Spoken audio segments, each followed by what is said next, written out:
Bem-vindos ao estudo bíblico dessa quinta-feira, da primeira carta aos Tessalonicenses, uma esperança para um mundo sem esperança. Esse é o nosso tema dos próximos estudos bíblicos, até início de novembro. Eu me alegro muito por poder estudar um pouco essa carta. É uma das cartas que eu gosto muito, as cartas pastorais de Paulo. É uma comunidade que não existe mais da forma como a gente imagina, a partir do texto bíblico, mas com certeza nos é de grande valia estudo desta carta. Hoje nós vamos estudar o finalzinho do capítulo 2 até o capítulo 3 inteiro. Eu falei semana passada que nós íamos estudar toda Tessalonicenses, primeira carta aos Tessalonicenses, mas eu resolvi deixar de fora os primeiros versos até o versículo 17 do capítulo 2, embora muita coisa possa se descrever ali, mas eu creio que isso está embutido dentro desse trecho que nós vamos estudar hoje e nos ajudará a compreender. Se você quiser, eu convido você a fazer isso, não é muito, leia o capítulo 2 todo e o capítulo 3 todo, embora aqui hoje, então, é só do capítulo 2, o verso 17, ao final do capítulo 3, que são 13 versículos dos quais eu vou abordar. Aqui na tela eu já vi que aparece um erro, aí está só Tessalonicenses, mas é a primeira carta aos Tessalonicenses, lembre disso, na hora de ler. Você pode pausar o vídeo, depois agora eu vou continuar, eu vou sempre citar e ler os versos bíblicos agora na sequência, conforme eu vou explorando e trazendo para nós a reflexão e o próprio estudo da carta para nós. Quero te convidar em primeiro momento a pensar junto comigo em Tessalonicenses como sendo uma carta escrita para o mundo de hoje também. Paulo escrevia essas cartas para um mundo assustado com as coisas que estavam acontecendo. Em especial para cristãos que estavam assustados com a perseguição, com os dilemas que estavam sendo levados na sua história como igreja cristã, como cristãos. E aqui, literalmente, a gente vê uma carta de um pai. Praticamente dá para descrever essa carta como sendo de um pai para um filho. De um pai, apóstolo Paulo, para um filho. O filho é a igreja de Tessalônica, no qual ele passou. E ele tem um profundo amor, um profundo cuidado ainda por esta comunidade, embora não possa, nós vamos ver nesse texto, que ele é impedido de ir. O seu coração dói com o seu pensar nos filhos, e ele mostra, através dessa carta aqui, um amor paterno. Ele tenta, de alguma maneira, chegar mais perto e testemunhar e continuar testemunhando o amor de Deus através da sua vida para essa igreja. Afinal de contas, vale a pena destacar aqui, antes de nós entrarmos no texto, a igreja é uma família. É, na verdade, a família de um grande pai, que é Deus, a partir do seu Filho, e nós nos tornamos filhos adotivos. Ela é também um grande corpo, onde Jesus Cristo é o cabeça, onde nós somos os membros, e nós temos essa sensação, essa sensibilidade pela fé de pertencermos não a nós mesmos, mas de nós pertencermos a algo maior. E neste quesito nós precisamos entender também aqui que conhecer a Deus, conhecer a Jesus, viver a vida de fé na grande família de Deus, no corpo de Cristo, ela é uma expressão que está ligada a outras pessoas, às quais nós somos convidados a manter relacionamento, não só de contatos pessoais, mas profundo e muitas vezes um relacionamento que é intimamente aberto. Essa carta ela é bastante interessante no que diz respeito à intimidade de Paulo com essas pessoas, levando ele mais próximo delas, com a sua palavra. Eu inicialmente quero ler com vocês os versos 17 a 20 do capítulo 2, então você pode acompanhar aí rapidamente a leitura ainda da forma como eu vou fazer aqui. O texto diz: Irmãos, depois de um breve tempo separados de vocês, embora nosso coração nunca os tenha deixado, esforçamo-nos para voltar a vê-los pela grande saudade que sentimos. Queríamos muito visitá-los, e eu, Paulo, tentei não apenas uma vez, mas duas, Satanás, porém, nos impediu. Afinal, o que nos dá esperança é alegria? E qual será a nossa magnífica recompensa e coroa diante do Senhor Jesus quando Ele voltar? Serão vocês. Sim, vocês serão o nosso orgulho e a nossa alegria. Eu acho muito bacana a forma como Paulo entra aqui dentro da mente e do coração desses irmãos lá em Tessalônica, falando a respeito da sua coroa, da coroa da vida eterna, que nada mais a gente pode perceber na linguagem de Paulo, do que as recompensas do seu esforço. A recompensa é ter mais alguém na eternidade. A recompensa é ter conduzido bem aqueles queridos que ele encontrou em Tessalônica e agora ele pode esperá-los na eternidade. Assim será conosco também, será nesse mundo, onde o cristão que crê, que se coloca na perspectiva da palavra de Cristo, ele sabe que o seu trabalho aqui, nosso trabalho aqui, como cristãos, ele redunda em bênçãos celestiais, a coroa da vida eterna, mas em especial lá os frutos vão ser visíveis, onde nós vamos saber o quanto aquilo que nós fizemos, por menor que parecesse aos nossos olhos, aos olhos do mundo, foi significativo e importante. Quando a gente olha para esse texto, eu costumo citar esse texto aqui às vezes para animar a comunidade, animar a liderança, porque assim, diante de Jesus, quando Ele voltar, o que nós teremos? Nada. Nós não seremos nada. Nós apenas poderemos dizer a nossa fidelidade estava em Ti, estivemos em Ti, e a recompensa que nós teremos é, de fato, aqueles que estarão conosco, que a partir da nossa história, da nossa vida, no nosso pregar o Evangelho, no nosso anunciar a palavra, também tomaram um passo a decisão de estarem com Jesus. A grande alegria dos primeiros cristãos, dos apóstolos, dos primeiros cristãos, era ter à volta deles mais alguém que iria para o céu. Era um mundo cristão, quando eu falo mundo cristão agora aqui, não é uma grande realidade, mas eram essas pequenas comunidades, esse mundo deles que eles começaram a construir, ele era baseado não em egoísmos, não em vida pessoal apenas, ele era baseado para o próximo. Um amor profundo que Paulo aborda aqui e merece ser explorado por nós também para uma compreensão melhor. Paulo aqui nessa carta ele demonstra a vontade de estar com eles, eu acho isso fascinante, que o cristão deve ter sempre de novo a vontade de estar com outros cristãos, quer seja na igreja, no culto, quer seja talvez nos estudos bíblicos, nas reuniões de devoção, quer seja indo ao encontro de outros cristãos do mundo afora perseguido, por exemplo. Existem muitos e muitos lugares onde o evangelho não é bem-vindo e aceito, e cabe aos cristãos que estão firmes e fortes irem ao encontro desses também de alguma maneira. Existem entidades missionárias hoje, mundo afora, que fazem o seu papel nesse sentido, e nós podemos nos apoiar, nos colocar juntos e apoiar esses cristãos perseguidos também. Mas aqui eu quero dizer o seguinte a respeito daquilo que Paulo escreve aqui. Né? Ele quer visitá-los, diversas vezes tentou, não conseguiu. Aqui ele descreve que ele foi impedido por Satanás, uma ação que é provocada pelo maligno. 3 coisas que eu coloquei aqui na relação, você está vendo na tela, que são os princípios que Paulo descreve nas suas cartas, nos seus escritos, a respeito da obra satânica, da obra do adversário, do inimigo de Deus. Tudo isso é permitido por Deus. Se existe perseguição, se existe impedimento de fazer algo, é permissão de Deus.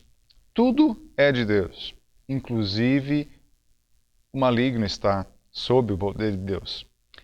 E essas coisas são usadas por Deus para, de alguma maneira, fortalecer a fé, encaminhar-nos para a vontade de Deus. Então, o que a gente precisa saber sobre a oposição de Satanás sobre Paulo e também sobre nós, no mundo atual. É permitido por Deus, essas coisas são usadas por Ele, quando falo Ele aqui, Deus, para nos fortificar, para nos fazer crescer, para nos edificar na vida de fé. E nos mostrar algo fundamental que às vezes nós não percebemos. Isso nas cartas de Paulo fica muito evidente. o valor dos cristãos, o valor daqueles cristãos lá em Tessalônica, o valor de Paulo e de seus companheiros, o valor de todas as outras comunidades, o teu e o meu valor em Cristo Jesus. Eles são grandes, enormes, incontáveis os valores que nós temos como cristãos, porque nós em Cristo nós temos uma vida que está na expectativa da revelação do Filho de Deus, que está na expectativa da concretização de todas as profecias e que elas vão acontecendo e estão acontecendo, e nós vivemos dentro do mundo onde nós não olhamos para nós mesmos, para os valores desse mundo, nós olhamos para o valor que Deus nos deu, de sermos acolhidos e chamados filhos de Deus. E é nessa perspectiva que Paulo se coloca aqui, coloca também, e ele fala disso, do orgulho que ele vai ter, ou que são a vida desses crentes em Tessalônica, é a alegria dele. Nossa alegria não deve estar nesse mundo, mesmo que a gente seja impedido, talvez por Deus, de muitas coisas, ou até mesmo pela obra maligna permitida por Deus também, sermos impedidos de fazermos tantas coisas na nossa vida, inclusive como igreja. Esse ano tem sido, em especial 2020, um ano de muitos desafios. Há momentos, há dias que o coração meu em especial, como alguém que é chamado para ser obreiro, missionário dentro da igreja, a gente fica com o coração pesado na mão, porque nós gostaríamos de ter feito coisas que achávamos que seriam importantes para o fortalecimento da igreja, o alcance das crianças, dos jovens, dos adolescentes, dos casais. Às vezes até no próprio aconselhamento, poucas pessoas esse ano vieram ao escritório falar sobre a sua vida, procurar ajuda, um direcionamento da palavra para suas histórias, né, tratar suas curas e feridas interiores. Então a gente fica com o coração um pouco na mão, mas Deus permitiu, Deus permite. E obviamente Satanás trabalha com todas as suas forças e todas as suas armas para que o evangelho ele não cresça no mundo e que haja empecilhos, ou seja, atrapalhos, para que o evangelho não alcance o coração de mais alguém, ou que se torne algo não tão valoroso mais na vida de alguém. E principalmente o diabo trabalha para que as pessoas que já creem em Jesus não se sintam valorizadas, elas não tenham esse sentimento de como elas são importantes diante de Deus. Isso eu gostaria de dizer aqui, porque é isso que se demonstra muito na carta aos Tessalonicenses, no capítulo 2, onde nós percebemos isso. Paulo até recorda uma visita que ele fez, ele fala algumas coisas, ele fala da fé, ele aconselha, incentiva um modo digno diante de Deus a esses irmãos. Essa parte aqui eu não estou explorando agora, mas se você leu lá, você vai perceber que o agradar a Deus, ele deve ser o princípio, o fundamento em nosso dia a dia, porque nós estamos na salvação. E esse agradar a Deus, ele vai fazer com que nós não colocamos empecilhos, não atrapalhemos, ou seja, nós não coloquemos alguma coisa que possa atrapalhar outra pessoa a conhecer a Jesus. E, de fato, é aí onde o diabo é mestre.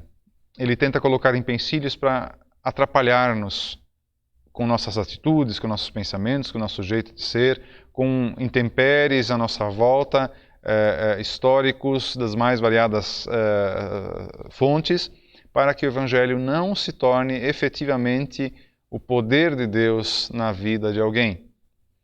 Então, Deus permite sim essas coisas e nós devemos saber disso. Nós podemos perceber também, dentro desses versículos que nós lemos, 17 ao 20, alguma coisa a respeito de maturidade. Eu gostaria de mencionar aqui como Paulo é um homem maduro e também convida essas pessoas a irem para a maturidade. Maturidade, existem várias coisas que nós poderíamos dizer sobre ela, o que é ser maduro, o que é ter maturidade. Eu quero destacar esses 3 aspectos que estão na tela, que maturidade é saber amar, maturidade é saber sofrer, saber se alegrar. Isso aqui também um conhecido pastor nosso, da Melk, tem nos incentivado também a pensar sobre isso dentro da vida de fé. Eu optei em escolher exatamente também esses 3 pontos sobre maturidade. Existem outros, como a capacidade de poder resistir às adversidades. Nós poderíamos falar muito, por exemplo, essa época que a gente sofre atualmente, as adversidades, como superar elas. Mas esses 3 pontos eu acredito que sejam os fundamentais para nós entendermos também quem é Paulo e o que ele deseja para a igreja de Tessalônica, a partir daquilo que nós lemos aqui. O saber amar. Paulo sabe amar essas pessoas profundamente, mesmo que talvez não tenha retorno disso. Vamos pensar aqui no sentido financeiro, não dá para pensar, mas no sentido de alguém retribuir ele com algum afago, ou até mesmo com algum tipo de lembrança. Mas Paulo se interessa profundamente por eles. O amar, ele é sempre algo muito difícil. Em tempos de adversidade, isso também, em um mundo caótico e cheio de crises, como nós vemos, isso é extremamente difícil, né? Então, saber amar essas pessoas. Paulo amava profundamente essas comunidades onde ele passava. Se pensar em Tessalônica, se pensar toda a região que no mapinha está destacado ali, que é a região grega, onde essas comunidades surgiram, são pessoas que são bastante egocêntricas, a cultura, né? Cultura egocêntrica, e amar essas pessoas ao ponto de elas sentirem-se amadas e também sentirem o amor de Cristo, isso é fundamental. Nos nossos dias, as pessoas têm dificuldade de saber o que é amor, porque nós sempre trabalhamos na base da troca. Eu faço algo por alguém se ele me retribuir, senão eu não faço.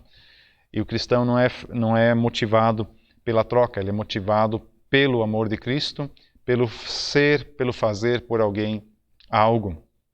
O amar, muitas vezes ele está totalmente desvinculado de qualquer sentimento ou de qualquer prazer. Ele muitas vezes está vinculado apenas ao se entregar, ao se fazer tudo possível por alguém. Obviamente, junto nessa questão da maturidade que nós aprendemos com a palavra, que Paulo exercita com os Tessalonicenses a partir das suas cartas, a partir das tentativas de ir visitá-los, está o sofrer. Nosso mundo cristão, ele precisa aprender a sofrer mais. O mundo cristão que eu digo agora das comunidades de fé como a nossa, de aprendermos a sofrer mais, sofrermos por Cristo, sofrermos por pessoas, porque faz parte da maturidade.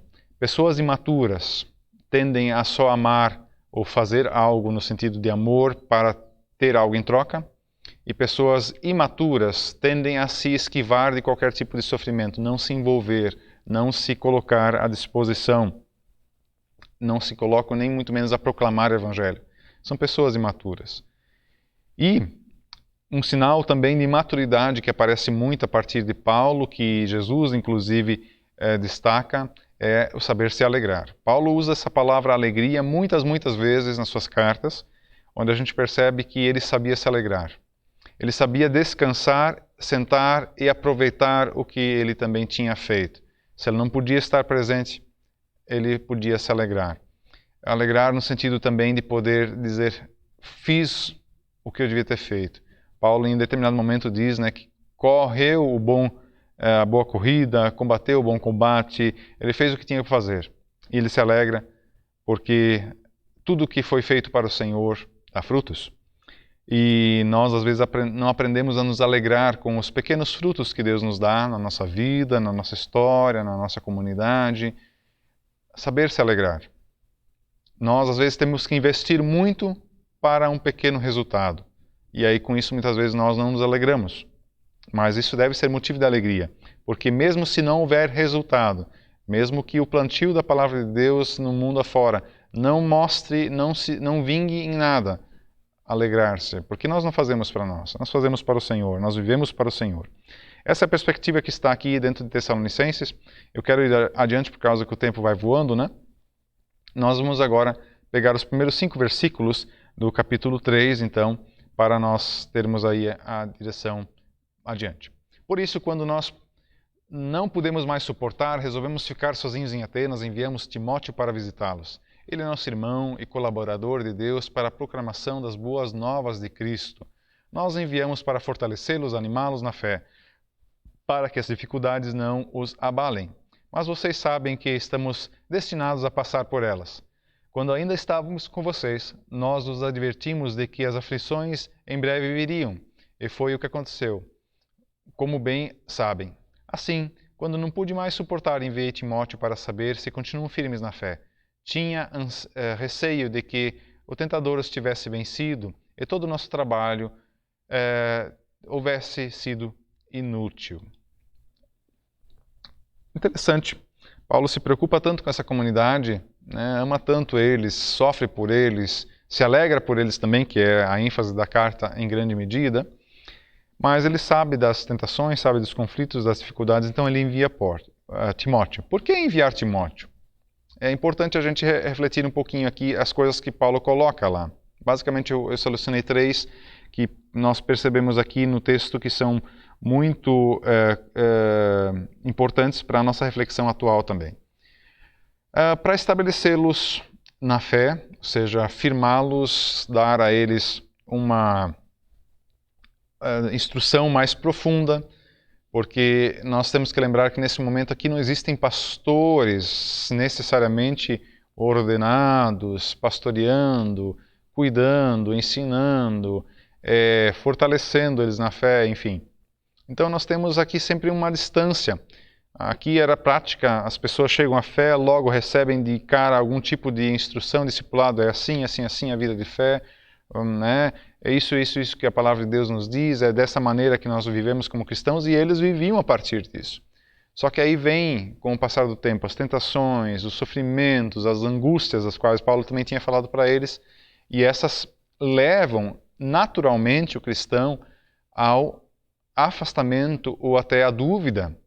E aí precisa ter alguém que estabelece eles, ou estabelece essas pessoas de novo na fé, que os motiva, que os encoraja, que os mostra, olha só tudo que vocês fizeram. Paulo, se você leu até agora, junto conosco o texto, ou os textos, você vai ver que ele se alegra, porque os tessalonicenses eles estão motivados na fé, eles estão crescendo, eles agem de acordo com os padrões da palavra. E Paulo os mostra isso e diz, olha, o quanto vocês têm feito. Isso basicamente foi o capítulo 1, né, a participação deles na palavra. Né? Por que Paulo envia Timóteo? Por que aquela comunidade não pode ficar sozinha? Porque ela precisa de alguém para pastoreá-la e cuidar dela. Precisam ser exortados à estabilidade. O que eu quero dizer aqui é, em relação àquilo que ele coloca aqui, quanto às dificuldades, quanto às adversidades, às aflições, nós muitas vezes oscilamos de acordo com a onda que passa por nós, né?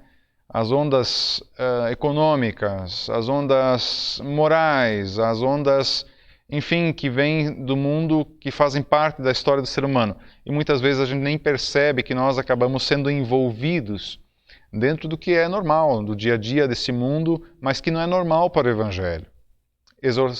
Exortados à estabilidade, com isso me refiro, quando Timóteo está entre essas comunidades, ele é conduzido até lá para que ele diga, que ele converse, que ele seja o apoio para que as pessoas não se confundam com as modas que surgem, com os desesperos que surgem em meio às aflições, para que eles não se percam, não sejam abalados na sua estrutura emocional e principalmente na sua fé como cristãos. Porque sempre tem altos e baixos na vida. E principalmente num mundo caótico como o de Paulo, né, um mundo grego-romano, né, helenista, onde nós temos aí uma influência bastante forte de todo tipo de corrente filosófica, de corrente religiosa, e as pessoas acabam tendendo para a esquerda, para a direita, e em vez de se aproximar de Cristo, elas se afastam de Cristo. Então, há exortação também nas cartas, aqui em especial também Tessalonicenses. E, claro, Paulo quer saber o que está acontecendo. Eu acho muito fundamental aquilo que Paulo faz com as suas comunidades filiadas. Ele se importa, ele quer saber detalhes do que está acontecendo. Ele tem aqui empatia. Ele não é alguém que passou, agora vocês se virem, agora fiquem à mercê. Há necessidade disso. Eu sempre acho muito bacana quando eu já trabalhei em várias comunidades, né, pequenas comunidades da MEUC. Eu acho sempre muito bacana quando a gente pode passar por comunidades onde a gente já esteve, ou visitar irmãos, ou até mesmo receber visita de irmãos de outras comunidades, no caso não a nossa atual agora, E saber de notícias, saber de coisas que acontecem e também compartilhar não só as alegrias, mas também as dores que surgiram depois que a gente saiu, depois que a gente foi embora. Mas muitas vezes a gente acaba percebendo que a tendência é de que nós, as pessoas, a gente se afaste e depois nem se interesse mais com o que está acontecendo. Eu quero aqui também animar a quem está acompanhando os estudos bíblicos a sempre pensar nos irmãos além da casa, além do convívio que a gente tem, que a gente conheceu, que a gente soube, criar laços de empatia com quem está mais distante. Às vezes o fortalecimento ele é muito importante, é fundamental. E principalmente, que vai ser o ponto depois dos próximos versículos que eu vou ler, que é a questão da oração. Eu quero ainda me tirar uns tempos para falar sobre isso. E aí vamos aos versículos 6 a 9, onde Paulo diz: Agora, porém, Timóteo voltou, trazendo boas notícias a respeito da sua fé e do seu amor. Ele nos contou de vocês, que vocês se lembram sempre com alegria de nossa visita e que desejam nos ver tanto quanto nós queremos vê-los. Por isso, irmãos, apesar do nosso sofrimento e dificuldades, ficamos animados, porque vocês permanecem firmes na fé. Agora revivemos por saber que estão firmes no Senhor. Sim, agradecemos a Deus por vocês. Por sua causa, temos grande alegria na presença de Deus. Fantástico o retorno que Paulo tem quando Timóteo traz as boas notícias. Eles estão firmes, eles estão animados e eles fortalecem. O fortalecimento mútuo aqui, ele tem algo que nos é muito importante. Sabe, você e eu termos irmãos na fé no qual a gente pode compartilhar as alegrias, as dores, mas principalmente sermos vistos na nossa vida de fé é muito importante. Maior alegria Paulo vai ter ao receber a notícia. Os seus filhos na fé estão firmados na palavra. Eu creio que uma das maiores alegrias que nós temos é sabermos que pessoas que chegaram à fé não se desviam dela. Vivem, se desenvolvem, crescem, amadurecem como cristãos para a honra e para a glória de Deus. Eu entendo a preocupação de Paulo. Eu tive filhos na fé também, anos atrás, onde infelizmente com o passar do tempo eu não pude mais fazer nada, eu perdi alguns filhos na fé que não se firmaram na palavra, que acabaram cedendo às tentações, que foram engolidos pelo adversário, pelo diabo, nos pensamentos, nas coisas da vida, e a gente chora quando nós perdemos filhos na fé. Eu creio que tanto quanto perder filhos biológicos, que é uma experiência que eu não tenho, mas eu imagino que algo muito, muito pesado. E aqui, quando a gente vê essa alegria do compartilhar, de Paulo ter as notícias, eles estão firmes, aí Paulo agradece, Paulo se torna grato ainda mais por aquilo que ele recebe. E aí vamos ao nosso último ponto, onde os versículos 10 a 13 nos levam ao pensamento da seguinte maneira: Noite e dia oramos por vocês com fervor, pedindo que possamos vê-los novamente a fim de ajudá-los e aperfeiçoá-los na fé. Que Deus, nosso Pai, nosso Senhor Jesus Cristo, encaminhe a vocês em breve. E que o Senhor faça crescer e transbordar o amor que vocês têm uns pelos outros e por todos, da mesma forma que o nosso amor transborda por vocês. E como resultado, que Deus, nosso Pai, torne o seu coração forte e irrepreensível e santo diante dele, para que quando o nosso Senhor voltar com todo o seu povo santo. Amém. Gente, nós nunca vamos estar totalmente fortalecidos, nem nós nem ninguém, ao ponto de não dependermos mais da oração uns dos outros. Por maior que possa ser de repente o teu amor e a tua vivência de vida de fé, nós nunca vamos ter todo o crescimento, toda a maturidade espiritual que nós necessitamos. Nós sempre vamos continuar dependentes de Cristo Jesus.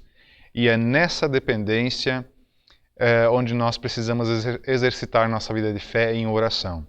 Neste quesito, Paulo é um mestre, um exímio mestre, que nos ensina muito a respeito de como isso é importante, de ter as listas de oração, de ter o cuidado de continuar intercedendo, como ele diz ali, noite e dia oro por vocês, pedindo que possamos vê-los novamente, a fim de ajudá-los e aperfeiçoá-los na fé. A oração dele é: quero ir visitá-los, mas a intenção da visita é aperfeiçoamento. Não é um tempo agradável de, vou tirar umas férias. Não, é um tempo de estar com eles e aperfeiçoá-los na fé. E eu creio que isso aqui é algo fundamental. Eu lembro-me de uma vez onde, numa visita de uma pessoa que vinha da Alemanha, ela trouxe junto uma lista e disse: tantos anos eu tenho orado por essas pessoas na comunidade de vocês, elas ainda vivem? Eu disse: deixa eu ver a lista. E a pessoa me apresentou a lista e depois eu pude ver que muitas daquelas pessoas até já tinham falecido, eram idosos, mas muitos ainda estavam vivos. E foi muito legal poder compartilhar as histórias e também compartilhar aquelas pessoas que estavam vivas da lista daquela pessoa lá de um outro lugar, de um outro país, longe, mas que conhecia, que se interessou em orar. Mas nós podemos fazer isso não só por pessoas muito distantes, mas principalmente dentro da comunidade, dentro da cidade, dentro das realidades onde nós conhecemos. Sempre nos importarmos por aquilo que é fundamental, fortalecimento um do outro. Que Deus faça isso, que Deus proporcione comunhão, que Deus proporcione enriquecimento por meio do testemunho, da convivência, em qualquer situação, quer seja nas alegrias, nas aflições, nas tormentas desse mundo. E como eu mencionei já no último estudo bíblico, eu repito o seu hoje, silenciosamente, sem alarde, o Evangelho se espalhou por toda a área do Império Romano. E ele chegou a nós. Ele chegou a nós e nós, cristãos, não devemos ficar desanimados, derrotados ou desamparados. Cristo está conosco, mas nós somos também aqueles que se importam e devem se importar uns pelos outros. Porque a alegria está no Senhor, não está na nossa própria força.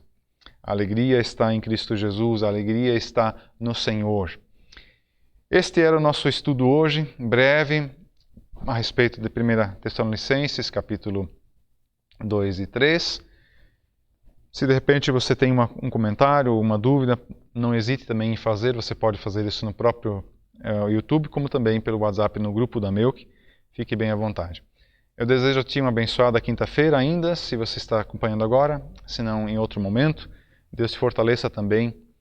Vai ser sempre uma alegria saber que você está afirmado na fé. Deus te abençoe, Deus te fortaleça. Eu quero ainda orar para encerrar. Senhor Jesus, obrigado porque Tu te importas conosco. Te importas com nossa comunidade, te importas com os nossos irmãos na fé. Senhor, nós pedimos que Tu nos alegres com tudo que nos dás. Nos fortaleças, nos ampares, nos dês um coração humilde em reconhecer também que dependemos e precisamos de Ti, até o dia que Tu vens. Senhor, nós Te louvamos e Te agradecemos por Teu amor. Amém.